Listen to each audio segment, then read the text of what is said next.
uFiston Mayela ongumdlali wePyramids FC usheshe waphendula umyalezo womqeqeshi weKaizer Chiefs uNasruddin Nabi kubalandeli baleli qembu ngemuva kokuhlula iOrlando Pirates kuWesotho Derby ngomgqibelo. iChiefs ihlule ngo-1-0 ngepenalty kaPatrick Maswanganyi ngomzuzu wokugcina. Ngemuva kokuhlula uNabi uthumela umyalezo ku-Instagram ethi nakuba ukuhlula kunzima iqembu liyathuthuka futhi lisendleleni efanele. Uphinde wabonga abalandeli nabaphathi beqembu ngokuqhubeka nokumeseka.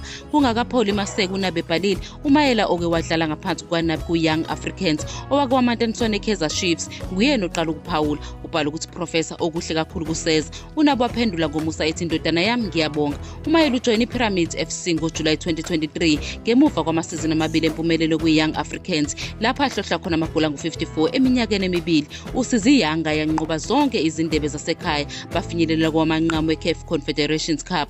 uMayele usalelwe iminyaka emibili enkondlekeni yakhe nePyramids FC. Ithemba lisekhona ukuthi mase kuphela inkonhleka yakhe engathuthela kumakhosi noma uma amakhosi angahambisa i-offer okunzima kuyenqaba singahle simbone uMayela ngewindi lilandelayo lokuhwebelana ngabadlali.